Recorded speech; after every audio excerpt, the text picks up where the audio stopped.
Good evening, everyone. Not on. There we go. Oh, Frank's not on. Oh, Frank's not on. Now we're on. Good evening, everyone. Welcome to the August 8th meeting of the Pequannock Township Council. Ms. Marsh? In accordance with the requirements of New Jersey's Open Public Meetings Act, notice of this meeting was included in the annual meeting notice, which was filed in the office of the Township Clerk, posted on the bulletin board in the municipal building, published as a legal notice in the Suburban Trends newspaper, and distributed to all persons requesting notice in accordance with Township policy. Please join me in the Pledge of Allegiance, followed by a prayer and a moment of thanks for individuals serving our nation.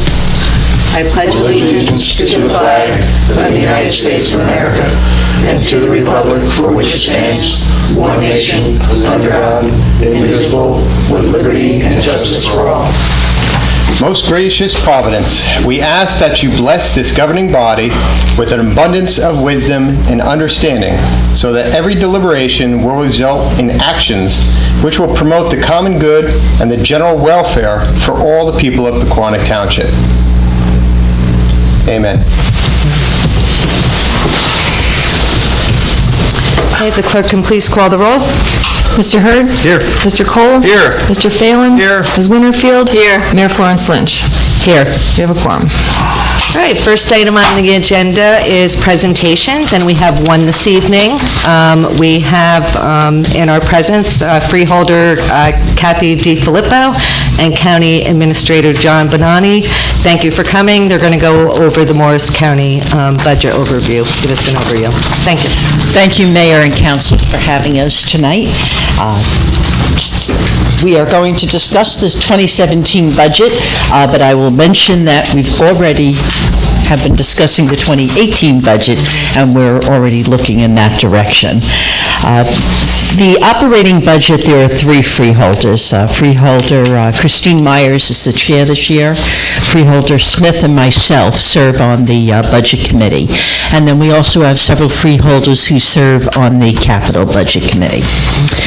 You'll see on the second page our budget highlights, where we continue to provide county services, and we have continued cost-effective share services with a number of counties and municipalities. An example of sharing services with the counties would be our juvenile detention center, things like that we have shared services with. We also deliver critical services, basically human services, Office of Temporary Assistance to a number of residents in Morris County. But our budget really supports various assets that are very unique to Morris County. Our educational system, County College of Morris, our VOTEC school.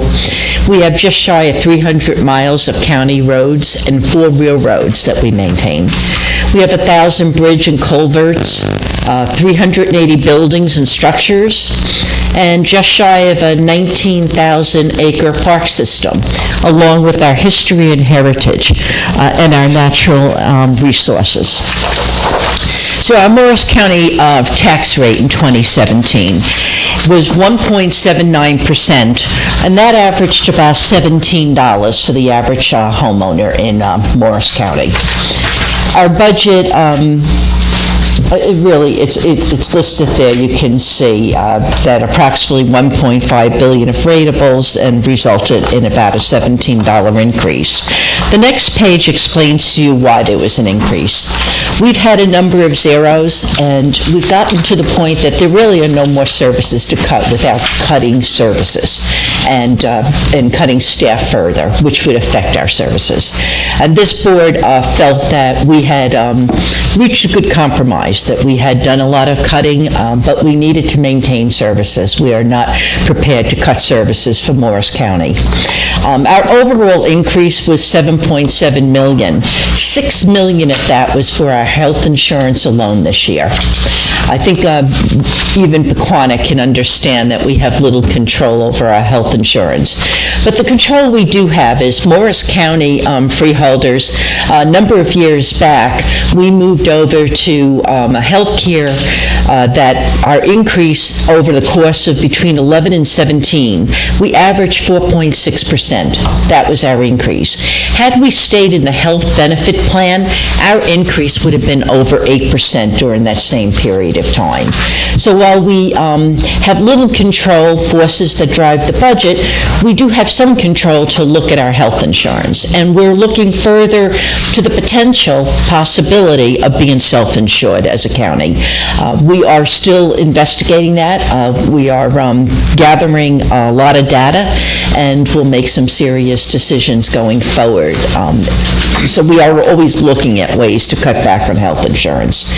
We had $2 million for anticipated salary adjustments. I'd like to point out that we stay at the 2%. If you see any of our bargaining units settle for slightly over 2%, like 2.16, it's because they've given up lifetime health benefits for future employees coming into their bargaining unit. So we've been very successful there. We had some additional, we are up close to $11 million this year to aid Morris View, which is why we've made a decision after several years of studying this, we decided to lease Morris View. The final lease, the business Allaire is in now managing Morris View for us, but they won't have the license to the beds till the end of the year. We're looking at November. So in order to transition Morris View into a lease, we had to spend more money this year, an additional $1 million to set aside. And that's for things like short-term contracts, because we know by sometime in 17, we will no longer be hiring for laundry and all the other miscellaneous services that take place at Morris View. So we had to spend a little money, but in the future, our first year savings will be about $5 million. And when the dust settles with unemployment benefits and all the things that we have to settle with Morris View, we should see a savings of about $8 million total. So we're very excited about that, and we're very pleased with the company Allaire that we brought in. They have been very receptive to not only the patients but to the families, and we've been very pleased at this point. We had, as you all have experienced, some increases because of the criminal justice reform, our pension increases, our countywide, our human services, mental health, and strategic planning initiative, and I'll talk a little bit about that later on. So out of the $7.7 million increase, the only thing that was new and not a force driving this budget was really our countywide EMS program, which I understand our ambulance has been up here a couple of times. Okay, I was just going to ask you that question. Certainly. What exactly is the countywide EMS program? What we did is we set aside $500,000 last year. We didn't spend that much to get the ambulance up and running, but we got an ambulance and services, and we hired, and it only runs Monday through Friday during day hours. The EMS people around the county were struggling with getting volunteers during the daytime, and many of the municipalities were coming to us and saying we need help. Some have transitioned over during the daytime to utilize a business such as St. Clair's Ambulance as an example. There are models throughout this county, throughout the state of counties that do run EMS services. We elected to put one ambulance on the road that's out there, so when a call comes in, if a backup can't get to it and our ambulance is there, our ambulance shows up. If St. Clair's is closer, they'll show up. It's a big county. What's it? It's a big county. It is a big county, but think about everybody has some sort of service, an EMS service, whether it's their volunteers they're still depending on, or a paid service that they've contracted for. Our ambulance, we only bill the insurance company. We do not double bill and reach out to the patients. If we get money from the insurance company, that's what we settle with. It's one more ambulance that is out there and keeps busy. And like I said, it's been up this way a couple of times too. It'll strategically move based upon the demand of where the demand is at the particular time of day. It wasn't here today, I can tell you that. Because it wasn't called. I doubt that, but okay. I'll check that. No, it wasn't called, but I'm sure. I know it wasn't in the area. And this is the first year we're assessing it. The freeholders will evaluate how successful it was this year and whether we will discontinue it or increase it. We don't know. Right now we're collecting the data. I think you need to increase it personally. But What's it? I think you need to increase it. Okay, and I'm glad to hear that you feel that way, and because really it comes down to saving a life. We're there, we're trying to just have more people available, more ambulances for emergency services. If the need is there and we see that we do need to increase that service, the freeholders are prepared to discuss that. And this was the first year you implemented? This is the first year. In February. Yeah. We'll also run it on a weekend for you if your first aid squad wants to do a major drill. We'll just bring people in on a Saturday or Sunday so that all your squad people can stay training and our unit will respond for the day. Okay, we have an outstanding first aid squad here, so I don't think that will be necessary on the weekend, but I won't talk for them. But I do believe that daytime is getting to be more and more of a problem in all the communities in Morris County. It's been very challenging, and we recognize that. And again, this is really about safety for our residents here in Morris County. This is the first year. We're collecting the data. We'll reevaluate it at the end of the year and decide what we're going to do in 18.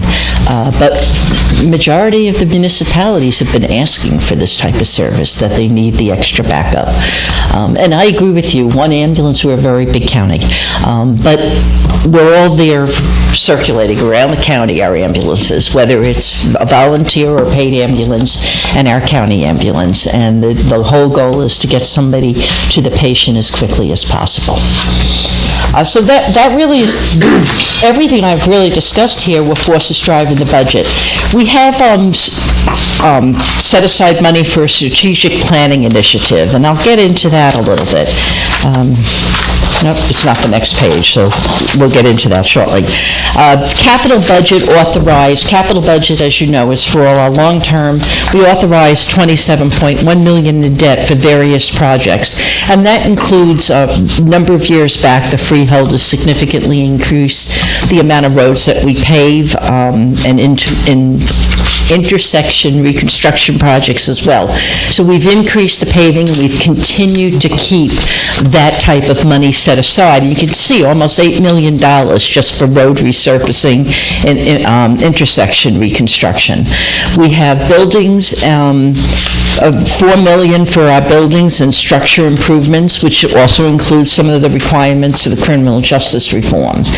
Design and replacement of bridges, law and public safety equipment, our educational facilities. Again, we have VOTEC in our county college.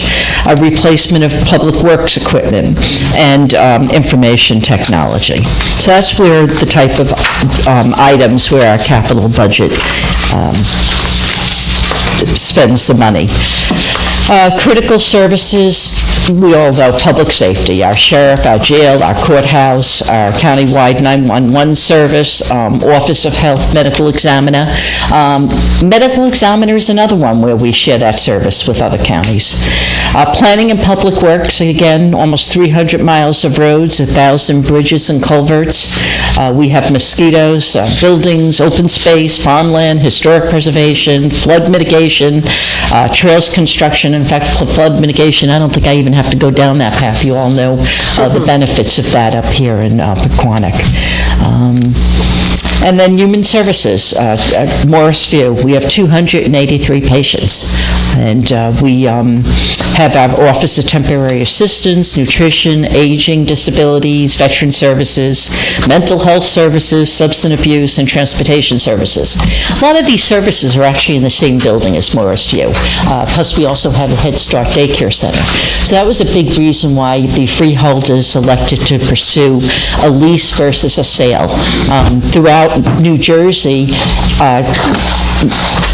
almost every county at this point has sold off their nursing home. We're the first to go down the path of leasing. We wanted control to be able to monitor the success of it, and that their rating would continue to be, it was a high priority for us that our patients would be treated well. But it was also a high priority to find a way to save some money. And we went down the path of leasing. And again, a lot had to do with the amount of services that we provide over on that campus and in that building. Going back, financial integrity, our AAA rating. Morris County has had a AAA rating for about 40 years. We're very proud of that. I certainly don't want to be on a freeholder board where we lose that AAA rating. I take it very seriously. I have had the opportunity to be at several rating agency interviews, whether they be on the phone or in person. This year, the rating agencies came out to Morris County to see the work that we've been doing around Morris County. They went and looked at our buildings, our nursing home. They were particularly interested and have been following what we were going to do at Morrisview for a number of years. They had a lot of questions, and they saw that as a big liability for us. If we did nothing, we would be close to $15 million in about 2 years that we would be using county taxes to keep 283 beds at Morrisview. So the rating agencies have looked at that. But they see that we prioritize, that we respond to changes that may occur during the year with our budget. We look, they see that we have long-term and contingencies set in our budget. They see that we do a multi-year financial planning, that we can shift gears. If something's changing, we can, and we have the money in the bank. We keep money set aside for I won't say a rainy day, but we do have a fund, and it's adequately funded that the rating agencies are comfortable that we could depend on that fund, and we replenish it at the end of the year. We stay between 41 and 53 million, and the rating agencies have been happy with that. And I wanted to talk a little bit about our economic development and tourism strategy. Freeholders of the last few years have really focused on what it is that we can do in the future, where we don't continue to increase taxes for our residents, but obviously, like you see here at home in Pequannock, it's economic development. If you can bring businesses in, for instance, when your Friendly's closed, another restaurant came in, you want to keep your buildings occupied, you want to have those ratables. And we see that as a very important aspect of our budget here in Morris County. So we have strengthened our relationship with tourism and EDC and the Chamber of Commerce. We have, in addition to those three, we have parks, our recreation. We're all sitting at the table together, and we're leveraging our assets, and we're working together with the business community and to raise awareness about Morris County. And we have put money into that initiative, and we're seeing payoffs. If you just look at our new EDC website, you'll be impressed. And we're getting a lot of hits, a lot of interest as a result of that new website. County strategic plan.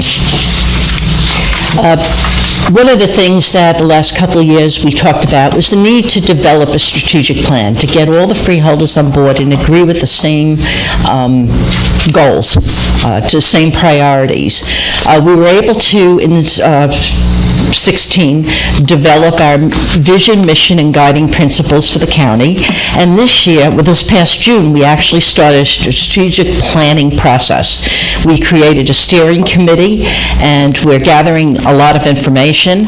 We're looking at our challenges, our opportunities, our priorities for the municipalities, and we're building an implementation plan, or pillars, to set our strategic priorities and how we're going to budget for them. So we are in the process of producing that strategic plan this year. And ultimately, we will go from there and achieve it and move forward. But we will all be on the same board and agree what's really important for Morris County, what are the benefits. And obviously, the biggest benefit for Morris County is that we continue to provide services in an affordable manner. So we need to increase our our business opportunities here in Morris County. And you're seeing, every day you see something, or pretty much every week, some positive aspect of somebody coming into Morris County or a business growing, and we've been pleased again. So take a look at our new EDC site. You'll be impressed. Yeah, thank you Any so questions? much. I'll throw them to John, but any questions? Does anyone have any specific questions? I know that the Freeholder Board is doing an outstanding job, keeping the services, and I love hearing that it's economic development and safety and mental health services and all these things that we need. So, good job. Anybody have questions specifically? I have a couple questions. Okay. I'll just bounce around, Kathy, if you don't mind. No, that's okay. And also, I do hear the tourism being advertised on the radio in the morning, and I go to work, so I'm like, yeah, Morris County. What radio station was that? NPR? Oh, okay. I bounce around. I want to hear both sides of the story, but it's really good. But I have a couple questions. I was reading the budget, and it was an election year, so I know that it was a little tough with passing it, and I know that it wasn't 100% everybody voted for the budget, and I know the politics that go behind that. But there were some points that I wanted to ask about it that I thought would be interesting if you could speak to them. The one question is just really small, but I always ask it about Morrisview is there's 283 residents, but do Morris County residents get priority? Absolutely. Okay. If you see somebody who may not came from Pequannock or any of our towns, the likelihood is that resident, that patient, has family members here. So the family members have brought the patient closer to home. But yes, our Morris County residents are first priority. Oh, thank you. You're the first person to answer that straight. I'm the liaison for Human Services. So you know. I also... All right. I felt it was important to really get to know Morrisview. Well, I think it's important that we support our residents first, No, it is. Our residents are first. And another topic is, Melissa and I went to a Morris County meeting at the tech school, and we were really impressed. But it doesn't seem like maybe you could speak to, we haven't increased what we contribute to them in quite some time, or are we going to support them more? They seem to really have something good going on there. Our Vote Tech School? Yeah. Yeah, and they feel like they don't Like I see really you see get in your the capital support. budget here, you're saying That's fine. educational. Is any of that going towards them? Yeah, it goes between County College and... Can you speak to any projects that are going on there? Well, they get out of our budget about $7.6 million a year to operate the school and technology. Plus they get the student aid for all the students that go there, plus the children that you send there, your school district send there, they pay them. Oh yeah, I understand that, but it sounds like they need more. They need more. They need a different facility even. I mean, A larger, long term. It just seems like that's something I would just want to say, by being there, visiting there, we stayed the whole night. We went on the entire tour. There were only 3 of us. We got a lot of personal information about it, and I was highly impressed, and I think that's something that we really should support and put more resources or energies into that. And I think there's 2 sides to that. They have so much going on there, so much under one roof, that it's, do you expand and try to get more students, or do you cut out the ones that only have small class sizes? Not for us to decide, but I thought I was very impressed. What you do is you create vacancies in all your high schools at the same time. Well, that's a whole nother ballgame, but I'm more worried about the people and behind there. I'm not worried about the politics and the vacancies in the town. We have issues and we'll deal with that, but we have to have people trained for jobs that are out there. Well, can I interrupt you, because I agree with you wholeheartedly, and something I didn't mention is that with EDC, Economic Development Corporation, and the freeholders, we are meeting with employers, with VOTEC, and with County College. We sit down, we have regular meetings, and we talk to different employers. We bring different guests in to talk about what are the skills they're looking for. Are we meeting them, or is there a deficit, and what we can do to train the workforce? Not every one of our businesses require a PhD or even a 4-year degree. They require people who are quick to think on their feet, who can problem solve, and work hard. And we are meeting with a lot of different employers each, I That's think good it's to just hear. monthly. I just had to say, I was just so impressed with that facility, and I just had to mention it because I just wanted to let you know that I really fully think we need to support them. And as I much. appreciate it. It is a wonderful school. Yeah. Again, back to strategic planning. We're going to be looking at the future and what are the deficits? What do we need to address? And I think the big part of, because the freeholders did a vision, mission, and principle, and now our strategic planning, we'll be looking at a lot of things around the county. Our courthouse is very old. And as you all know, there are requirements that come with running a courthouse. Something like a bulletproof window had to go in when I was served on the local board. We had to come up with the money to put bulletproof windows in. So there's a number of requirements that come down on us, and we have to look at that and strategically plan. And but I will say that we do have VOTEC, County College, and employers all sitting at the table together. And we're finding that the new president at County College is working very well with VOTEC, and we don't want to duplicate services. You want to Yeah, I met him. He enhance seems your very services. good. He seems really on top of his We game. want to get students out of VOTEC and even out of your high schools and get over to County College, and it's a win for everyone. John, can you tell me how many kids apply for VOTEC and how many kids actually get in? It depends on Small. one of the academies. Right. I mean, they're tough. Their most stringent one is the math and science. And, they'll take the top X amount of children in the county. So that one will be mostly, that's very competitive. Not all the ones are like that. I think they used to have one at Butler, which was the Law and Public Safety Academy. Right. The only reason I'm asking is, would the county ever consider doing VOTECs at, local high schools for the kids that, I think it's something that VOTEC should consider doing, and I agree with that. Well, I hear that it's been asked, and it's not going to happen. From We VOTEC want- or from the schools? We want the kids here, and that's the only place they're going. Well, I agree with you. I think that a lot of the high schools, I don't know yours in particular, but a lot of them have these gateway academies now too, and there's probably... All right. Well, we're trying, because we have Chilton right across the street from the high school.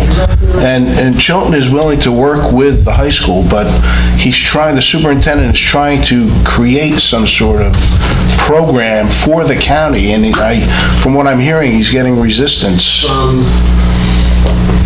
Give me a call. Okay, Because that's an excellent idea. okay. And that'd be great to get our high school students. That's the opposite of what we were told. Mario. Yeah, we were. That isn't what we were told when we were there. They said they were working with us when we were there. So it sounds like maybe you can get involved in that. Absolutely. Be a mediator. Deputy Mayor, any other questions? No, that's it. Thank you very much. You're doing a great job. Thank you. Yeah. Anyone A else? question in the audience over there. Sure. Are we allowed to speak to the audience? Oh, yeah. Some councils are very no, wait for We're not. us. Go ahead, Lou. Make it up, or Sure, Lou. I'll say it. You mentioned something before about Morris View and priority for Morris County residents. Where is Morris View? Oh, it's, In Morris Township on West Hanover Avenue, directly across the street from the Fire and Police Academy. Okay, so I see where it is. The other thing you mentioned was something about the veterans. Will the veterans be able to go to that facility in lieu of going down to Lyons? There is a veterans clinic that right now exists on that campus. Yeah, I know, I bring people there. Right. The problem is they're very limited in their abilities to do things. That's true. It's a primary care, and they don't. I had the same issue with my dad. And you have to take them down the lines. That's all from the VA's perspective. I mean, we try to get in what we can get in, but they'll only go to a certain level of care, and then you have to go to Lyons. Okay, so that's the VA saying that? Yes, Yeah. that's correct. That's the ours. Okay, thank you. we're happy to bring the services such as dental and many of the services we have at the local level so that our veterans don't have to travel that far for those type of services. Well, it's the minor services that you can get over at the Primary care. Yeah. primary care. It's over in The more intensive county seat. skilled care, you have to go down the Lyons. Yes. That one is correct. Any other questions? Okay, well, thank you. Anyone else up here? John, do you have a card that I can give him? I do. Well, we appreciate you coming. Thank you. And please do call Mr. Benani's office and, or reach out to me. I'll have the superintendent reach out. Hey, does anybody have any update on the bike path? I knew that was coming up. I just wonder, since you're Progress. since It's you're slow here. progress, but there is progress. I spoke to the planning folks today. I'm sorry, it is with our attorneys and it is moving, and I know it's... Just You know figured what? I'd I've throw been it out listening to there. that for, 8 years? We were promised April 2018, right? 2018, absolutely. It's marked on my calendar. Thank you. Thank you. Thank you so much for coming. We appreciate Thank you. it. It's always a pleasure. Thank you, sir. Okay. Moving right along, we're going to go to reports from volunteers. Is there anyone in the audience that has a report for the council? No? Okay, next is public comment. The public comment period will be limited to a total of 30 minutes. If anyone would like to address the council, please wait to be recognized and come to the microphone and state your name and address for the record. Anyone? Lou, Stacy? No? I do have something. Go ahead, Lou. Come on up. It has to do with one of your ordinances.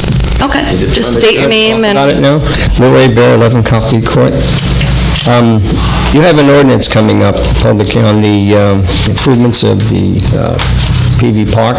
Yes. And, well, first of all, in one place, it talks about $181,000, and in the actual documents, it says $120,000. Where does the other 60 come in? All right, well, there's the appropriation, which is the council authorizing the money to be spent, was split into two parts. $120,000 from the utility, which will be paid by, PV Park registration fees. The other $100,000 will be paid by current fund. So actually, a total of $220,000 has been appropriated. We're also awarding the bid tonight to do the docks. That's the bid award is the $181,000. The 181 was for the docks, etc. Okay. Are there plans to do anything else there that needs help? I mean, for example, those umbrellas, you have two umbrellas, one just blew away, and the other one is ready to go on its last leg. Is there any plans to put maybe another one or replace the ones? We just added a couple years ago. I mean, what we're dealing with right now is part of our 17 capital budget, which is the docks, so we're getting in position to be able to do that in the off-season. I know that one of the umbrellas was damaged by wind the other day. Yeah. We only have 4 weeks, less than 4 weeks left in the season. By the time we order it, we won't have it in time for the season. So we do anticipate, looking at new umbrellas or replacements in 2018. So for the next swim season. No, that's fine, it's understandable. The other thing I was curious about is the aeration system. Do we ever use that? It doesn't seem to be going at night, which is what we were told. Yeah, it should only be on when there's no one in the water. Well, that shouldn't be a problem at all. Those things are waterproof. I mean, come on. The manufacturer wouldn't guarantee it. Really? So, yeah, so All right. we only use it when there's no one in the water. I'll check on that. I don't know. Maybe there's an issue. I don't know. Okay, all right. And the other thing I'm concerned about is the people that are coming into the PV Park now. I know it's income for the town, but when you get groups and people coming in, 10, 15, 20 at a time, I don't understand how they can come in, and I don't know if they're all paying, I don't know what's going on. You got an 18-year-old girl sitting at the gate, you know, what is she going to do with all these people coming in mass like that? It just doesn't sound right. You can have, I think, we made a rule that said you can have, I think, up to 100 non-residents to come in, or something to that effect, and I don't know where that stands right now, because can non-residents bring in guests? I'm sorry. Members can bring in guests. Yes. We eliminated the 100 maximum several years ago. So, I mean, there are probably a quarter of our membership is now non-residents. But, you know, any member can bring a group in if you pay the group fee. They're either coming in paying a If group you have a fee, or party they're or buying daily passes, or they... Well, it seems to be every week now, which is fine. I mean, if it's income for the town. It's just there's a large groups seem to be coming in together. And they come all at once, As long and I as don't they're know how paying, that and deals. we changed it years ago to increase the usage. And it has been successful. Yeah. Yeah, I mean, I understand you're bringing in income, it's just... But how large are they, Lou? Are they 10 people, 20 people? Oh, easy, 20, 30 sometimes. And it's just a big group, they come in, and, I mean, they do their thing, and then, of course... Lou, are they like during the weekend or during the week? All times, different times. Mostly on the weekends, though. Mostly on the weekends. Do they appear to be the same group? No. No, different groups. Different groups.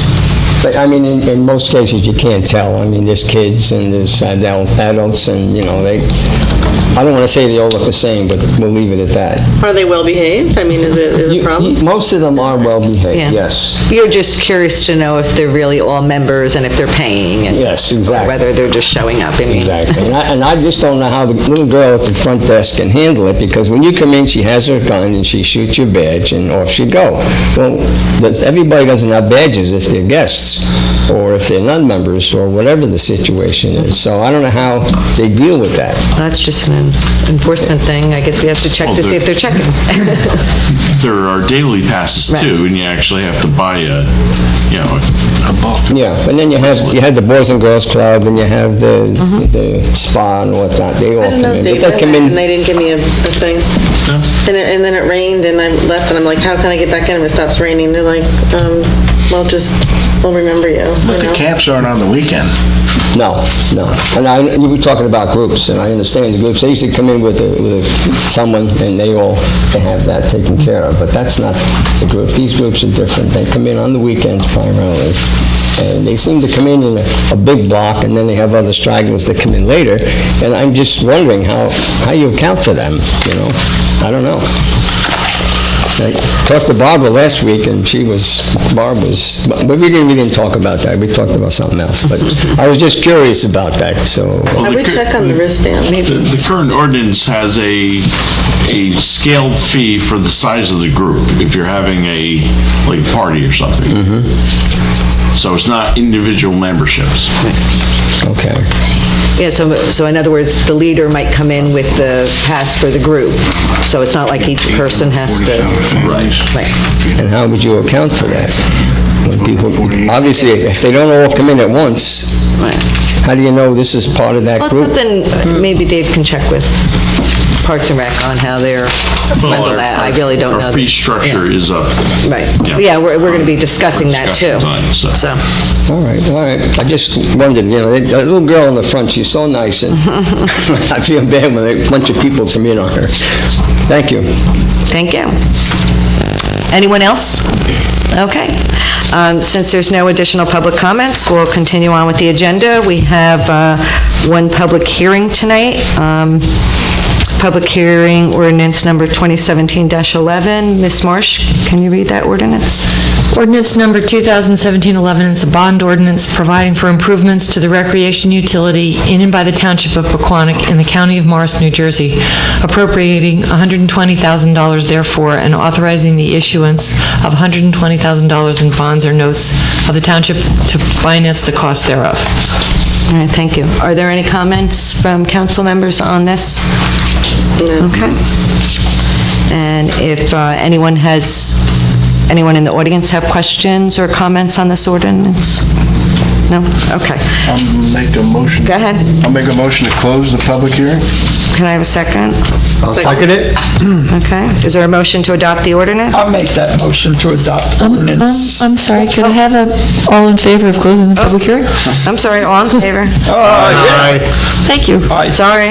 Okay, I make a motion to introduce ordinance, or to ahead. approve, adopt, thank you, ordinance 2017-11. Second. I'll second that. Okay. Roll call?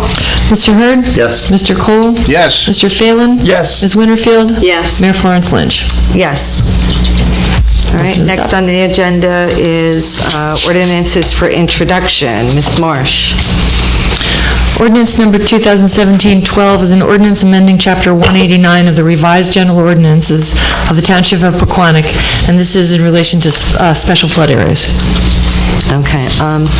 Mr. Holder, do you want to add anything? Yeah, this ordinance is just adding a component that requires outside covering on the elevated portion of an elevated structure, so that you have some type of siding going down to about 2 feet above ground level.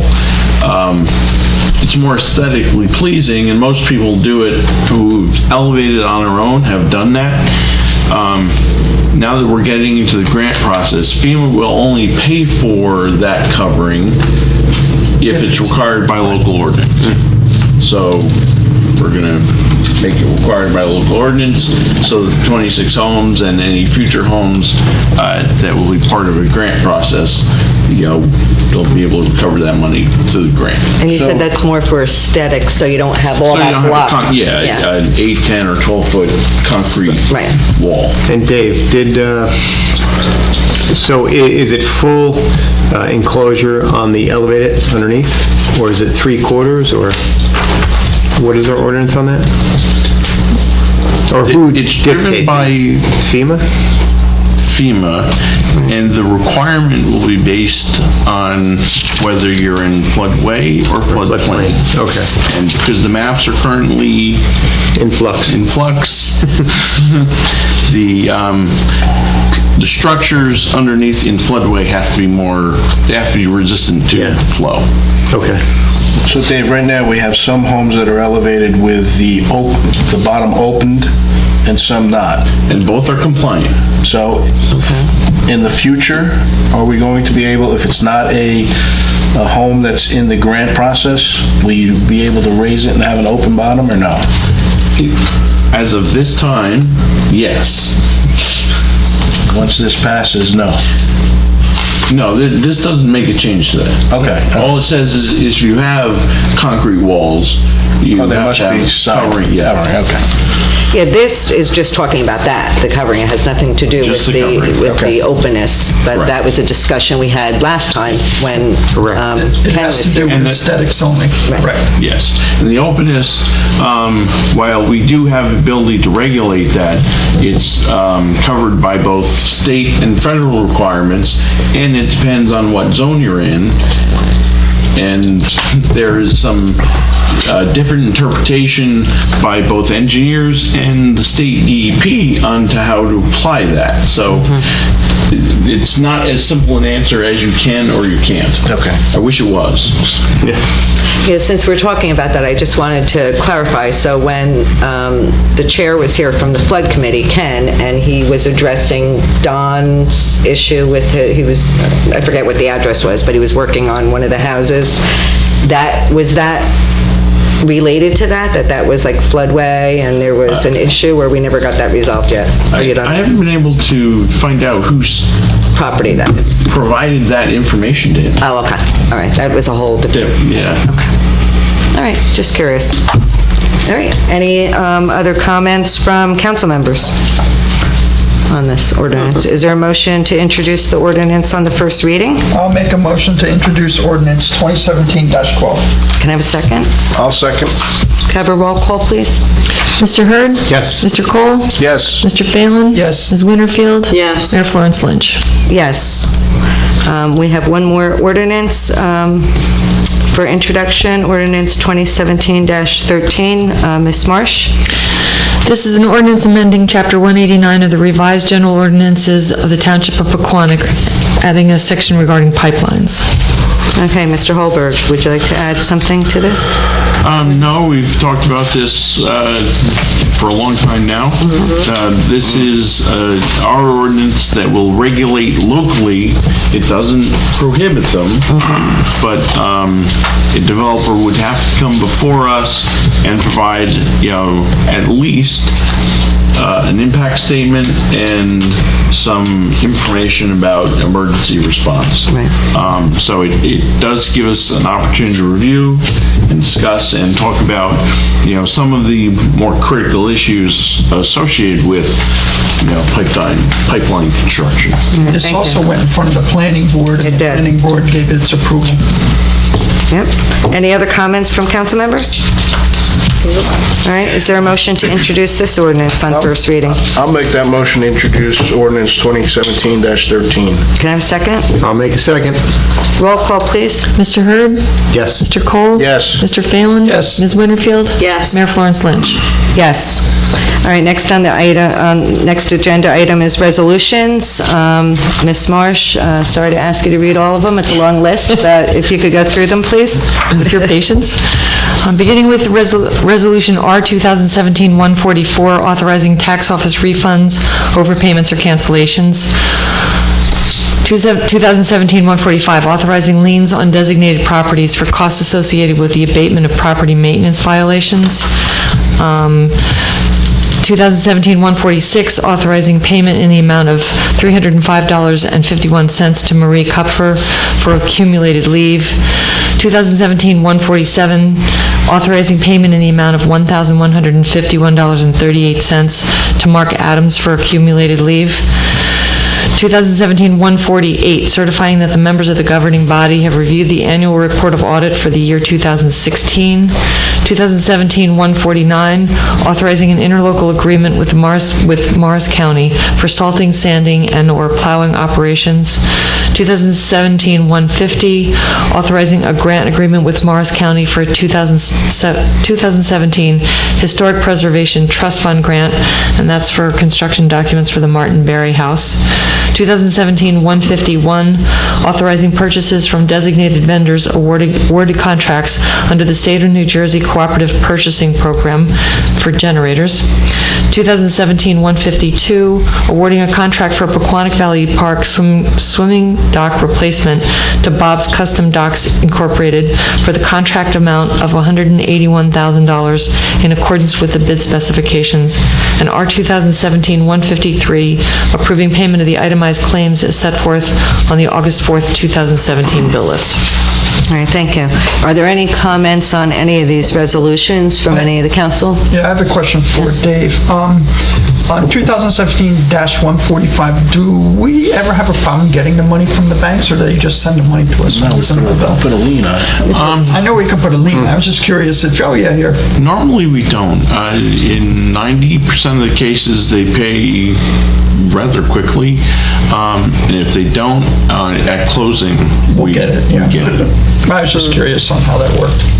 And Dave, 149, any changes in that agreement? Yeah, that's going to be a 3-year agreement. Oh, okay. We've been going year to year up until now. They asked us to do a longer term, and there is an inflator. I think we're going $5 for the 17-18 season, and then another $5 for the following 2 seasons.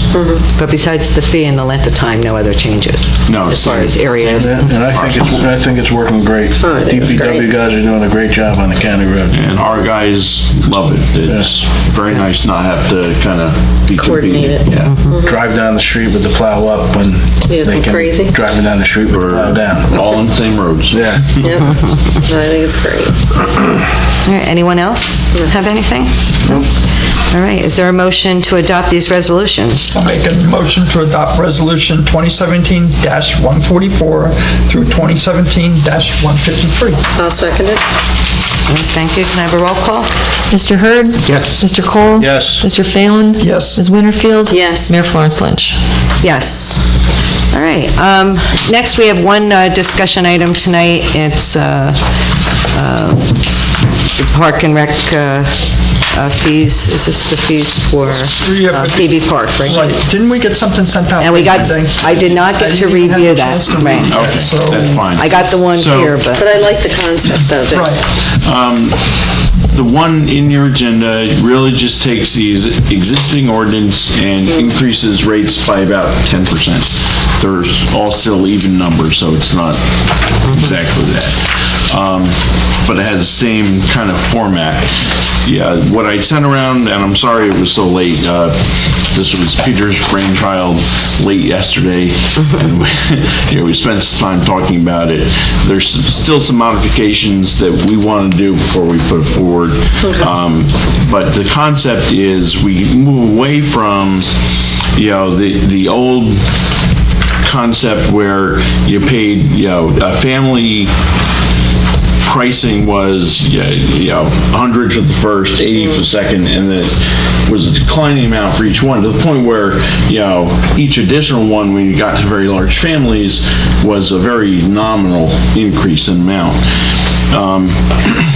That has caused some, I'll call it gaming of the system, where people file on the same application as an extended family and have, 8 or 10 people as part of a family, so that they're paying very little for those, the 6th, 7th, 8th, 9th person. The grandparents, the kids, the nanny. This is just like going to the beach, just like going What down about the doing it ocean. by household? Or is that, Well, as like? This is gonna cost me $290 a year now. Yeah. For the season, for how many people? Yeah. 5. That's a good deal in my book. It's $300 for 3 months. It's a good Pardon deal. me? But anyway, we're, I Six Flags. mean, it's just a discussion, but I was thinking about that. What if you did it under one roof type of thing? Well, here's the problem. I didn't get a chance to read the one. Right. So, But I just- yeah, Go ahead. I like so I would ask you, everyone to kind of read through it, send me your comments, let me know what you think about, one versus the other. Because we have time. Yeah, there is time. If anybody has any input. And just kind of thinking about this quickly, we think it resolves a lot of the issues. I think even the household has an issue, because how do we enforce that? Are we going to go out? How do you define a house? Right. People sign up online, so Yeah, you don't know. one way or another, if you don't have it straightforward, you put us in a position of Right. either not enforcing and letting people take advantage of it, or making us enforce something that we have no tools to do. So this would be much simpler, and it keeps us out of the business of determining what makes up a family. Right, Because in right, right. 2017, that is Yeah, it's an area we not don't want. straight, Yeah. right, it's not straightforward. Did anybody have any other comments Yes. for, regarding that, for Dave to think about? Yeah. Go ahead. The for-profit and not-for-profit, we're going from 50 cents for not-for-profit to $2 per kid. It's all conceptual. Okay, but here's the thing. There's one nonprofit camp that goes, and they bring their kids every 90 minutes. So you're paying $2 per kid for 90 minutes when we have a for-profit camp that is there all day, and they're paying $3. So right now, the nonprofit camp, they bring 130 kids, they pay $65 a day. With your new fee, it's $260 a kid, or $1,300 a week. We're not For 90 suggesting minutes. that the numbers are final. We're putting it out there as a I think we need to come up with some sort of disclaimer that if your camp is there from start to finish, this is the rate. But if the one camp starts at 12:30 and they end by 4:45. The other way to potentially make that more equitable is to have a flat fee based on, the hours of usage, and then a nominal per child fee for the number of kids going. So that a full day camp would pay, let's say, $400 a day as flat fee plus 50 cents a kid. Whereas a day camp that was using it half that time would pay, All I'm saying, Dave, is I think that we $200. need to look at that. Yes. I don't think that's fair. The other thing is, I think the for-profit camp, I would want to say, I would like to know the percentage of Pequannock kids that are going to that camp compared to the other nonprofit camp, because I think there's probably 90% Pequannock kids going to the nonprofit. I'd like to know the percentage of Pequannock kids going to the profit. Well, then they might say they don't have to pay at all because they're already members. They'd be members or something. I don't know. We wouldn't have a park if it wasn't for Spot 23. But we're going from $2 to $3 for Spot 23. We're going from 50 cents to $2. Which is a little unfair. For a short period of time. Yeah, we need, Unfair. you do need to take into consideration. Especially if 90% of those kids are Pequannock kids. Well, how does the amount of people that show up affect our overhead? So at what point do we have to have more lifeguards on duty, or Does that change it? does that change with the amount of people that profit, nonprofit bring in? Probably not for the... During the week, you have to have a minimum of guards on the beach, because you have to have so many on the beach and you have to be able to rotate them. So during the weekday before school gets out, you're actually better having more kids there because you're staffed the same. You'd rather have more paying people there. It's not till you get to, we've had some very hot weekends where you have to have more staff because now you're, at certain times of the day, they'll close one side of the beach, so you have one or two chairs that are not filled, and then you can, send And that's just a staffing issue? people. Need more people for the rotation? Need more people to fill the chairs and more people for rotation, right? So it's not really by the amount of people that are there? No. Not too much, so. Okay. Not necessarily, but if you have so many people that are filling the whole beach, you have to have the whole beach open. Yeah, It doesn't make regardless, sense yeah. for us to have a beach full and only have... How is our revenue, are we making revenue on the food portion? I'll know better at the end of the season. We were near break even last year. We adjusted prices this year to try and get to the point where we're a little bit ahead. Does camps, do they buy our stuff, or no, they're kind of bringing in their own stuff? The one camp that's only there for 90 minutes probably isn't buying anything. The full day camp are bringing their own for the most part. And just so we know, the council knows, last night, Parks and Rec Advisory Board was giving the 2016 Parks and Rec stats compared to 2017 stats, and the 2017 stats were as of yesterday.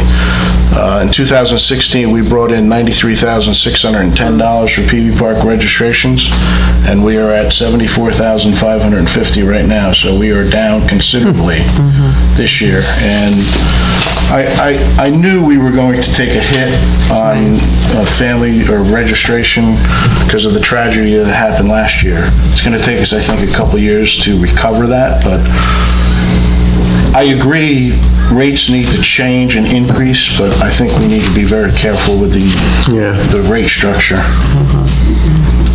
That's already a 25% decrease over last year. What's that? We need the groups. We do. We need the groups to stay open. I'll tell you right now, if you go to $2 for a nonprofit, they're not coming. They're not coming, Well, we have time to work on these rates and think about these rates, and, And like you said, Dave, it wasn't the final. You still want to read fine through tune it, send Dave your thoughts. Right. and But I do go agree through it. with Dave Cole that you really don't want to overcharge a lot of these people.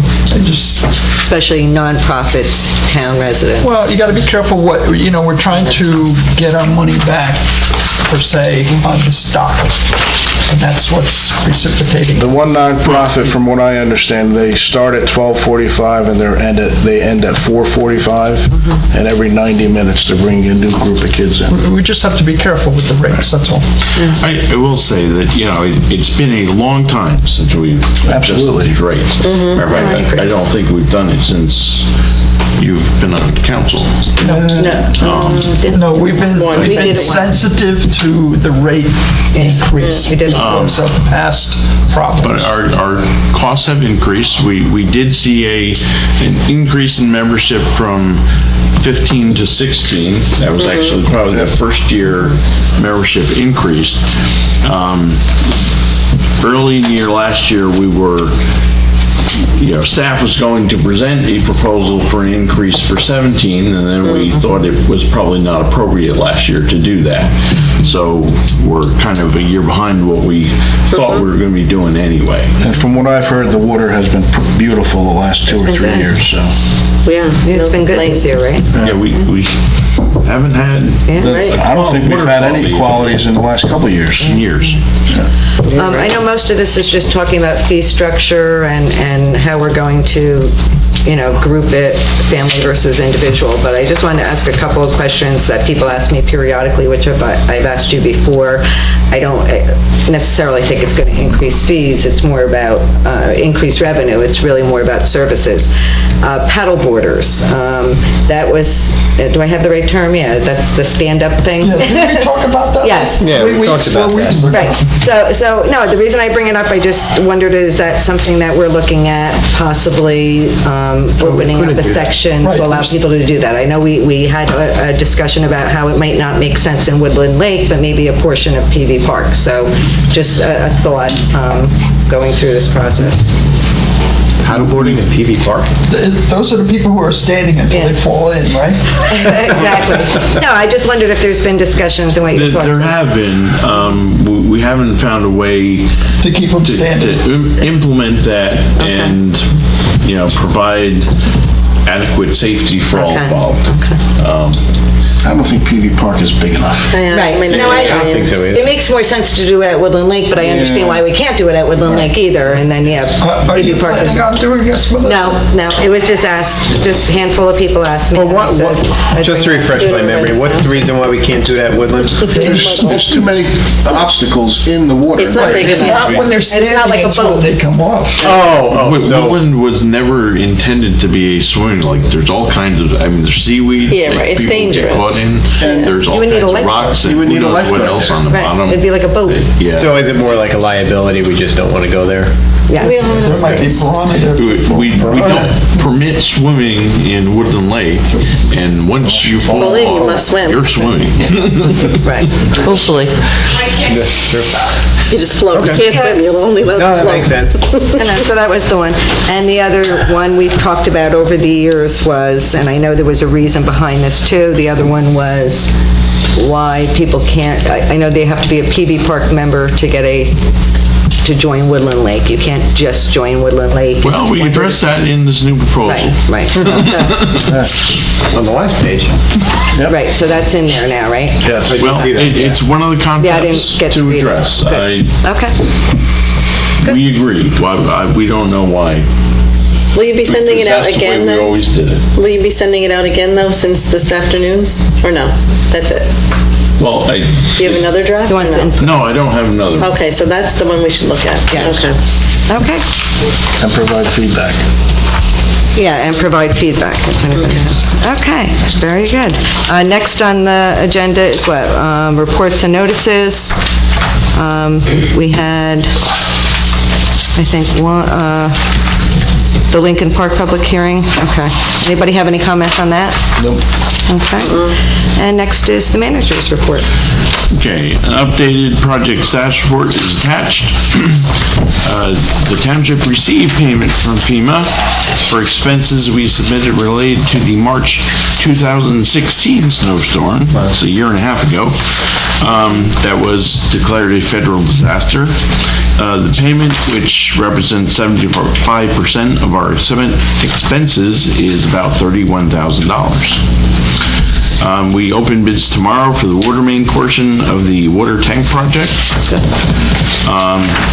Depending on how that bid comes out, we may have to do an additional water capital appropriation.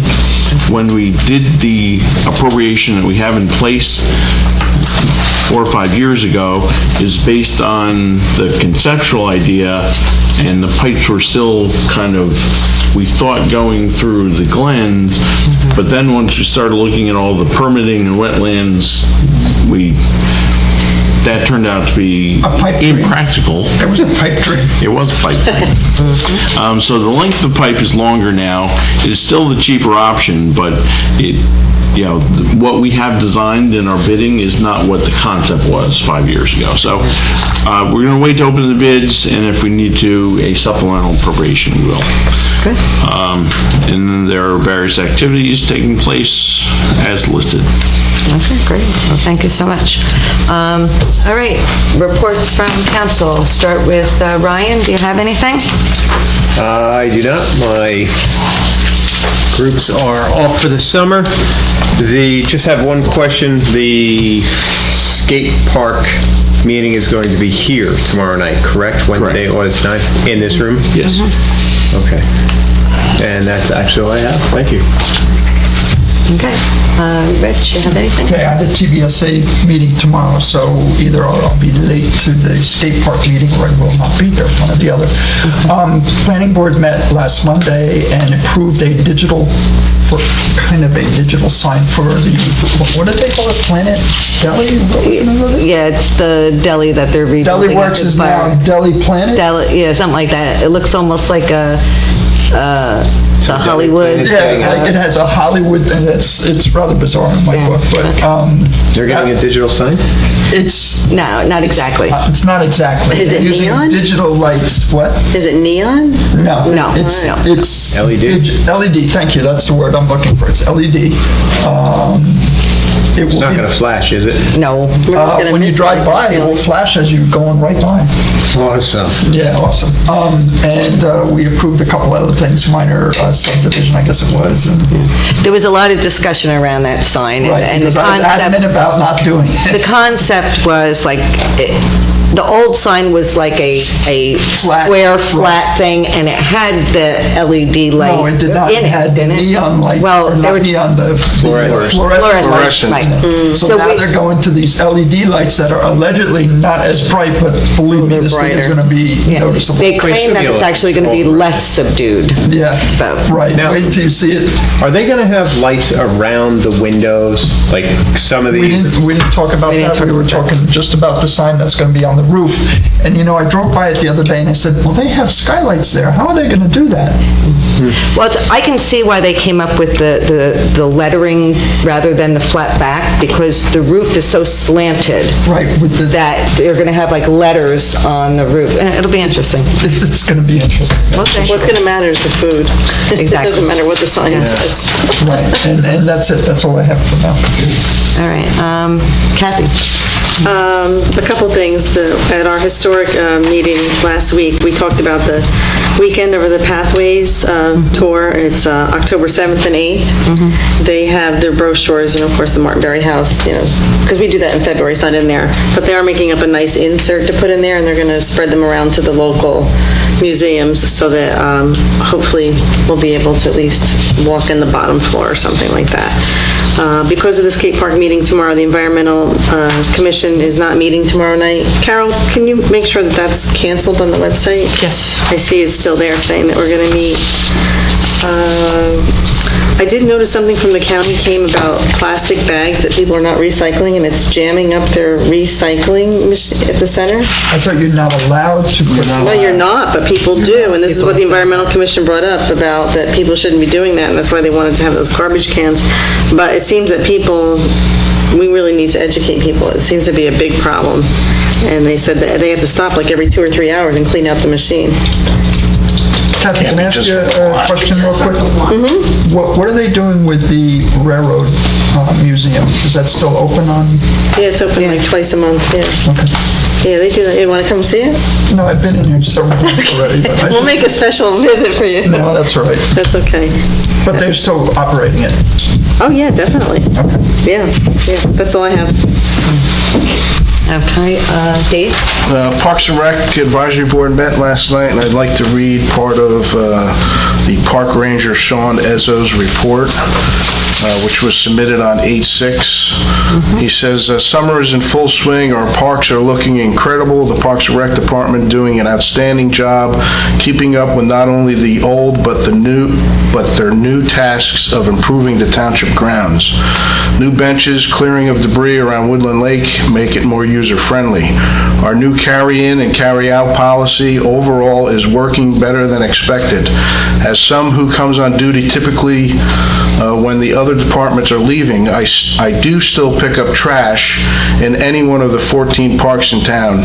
I just have a new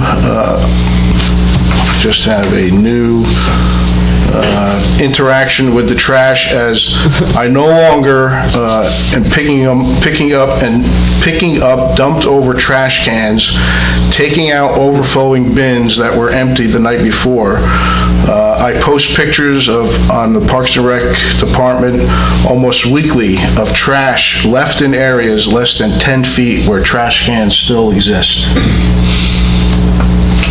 So, Dave, could you explain that to me? What does he say? So even though there's some parks that still have garbage cans, Right. there's trash all around the garbage Right, cans. people don't know how to put the trash in the garbage can. I get it. But the carry-out Where there are no garbage cans, is less garbage. there's less garbage, and he says it's working, so. I know we are getting all the garbage cans. So normally, they'd all be overflowing, and he's just picking up here and there. So. It'll be interesting. Interesting, okay. I just have a couple of things. Other than that, I have nothing else. Oh, thank you, sorry. I'm sorry, okay. You were done. At the last economic development meeting, the town manager came to the meeting, thank you for that.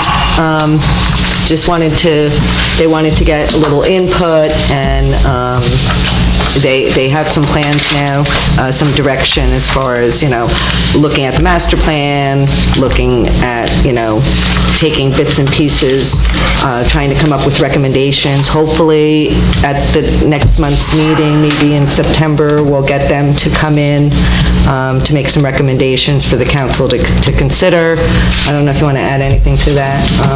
No, it's just the feedback I got within a couple days after that was very good. It seems Good. like they're, going to take on a couple small things and try and get them through, which is kind of what... Right, which is what the goal was, start biting off a little bit and moving forward rather than trying to conceptualize everything all at once. So I thought that was a great meeting. The flood committee meets on Thursday evening of this week at 7:30.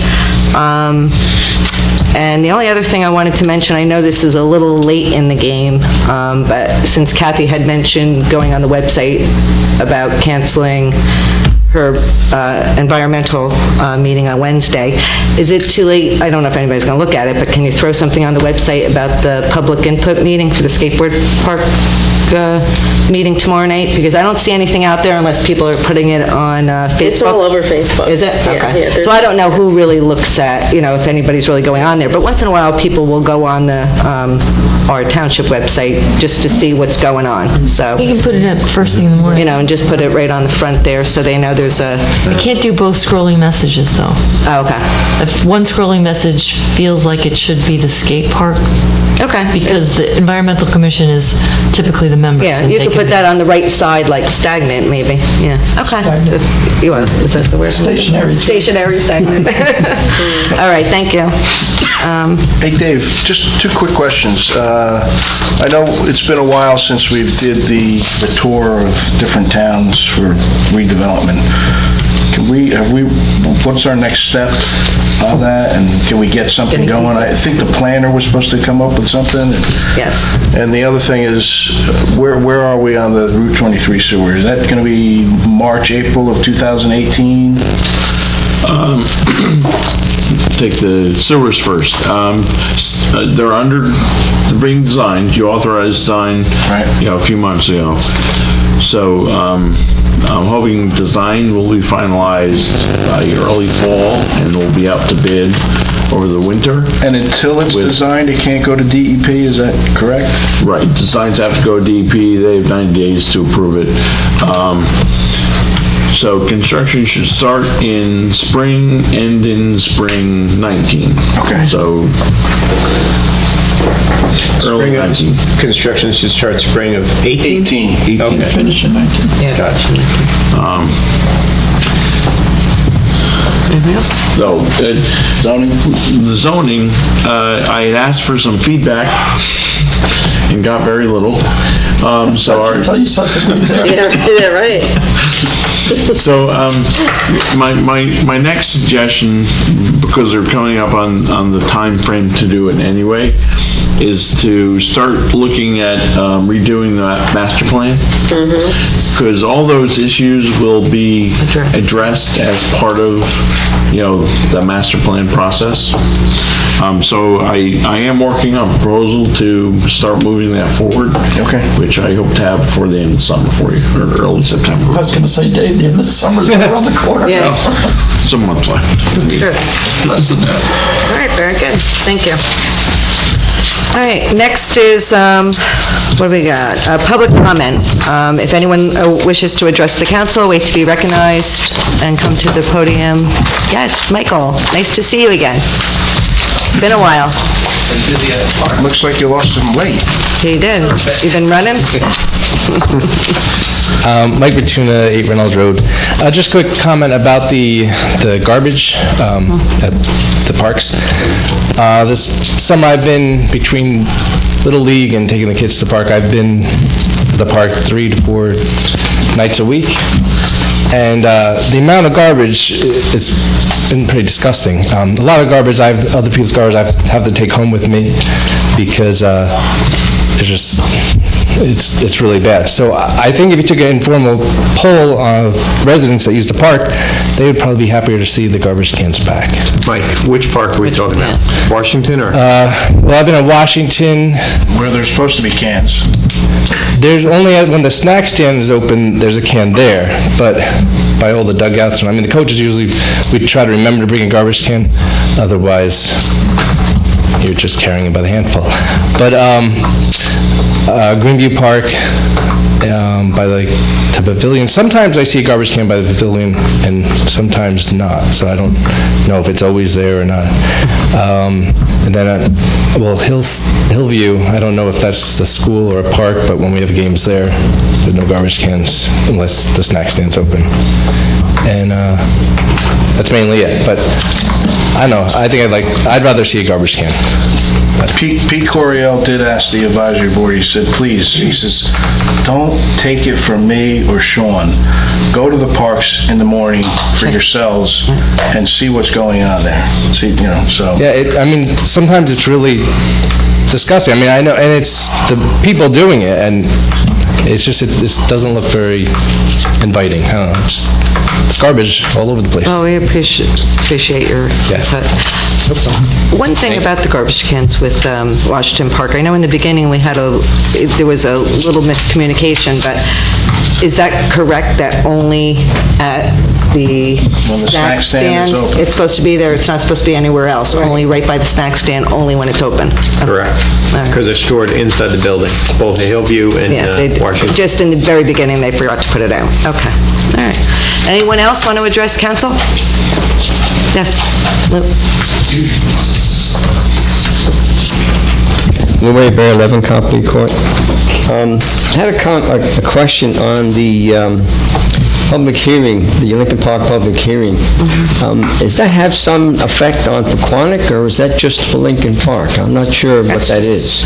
Just as public notice to us that there was. Because we're a neighboring town. Lincoln Park. Because they're building these houses down, the apartments down there. It has nothing to do with us. Nothing to do with us. Right. They're just notifying us that, hey, we had a meeting or whatever. Oh, okay. I was just wondering why it was brought up.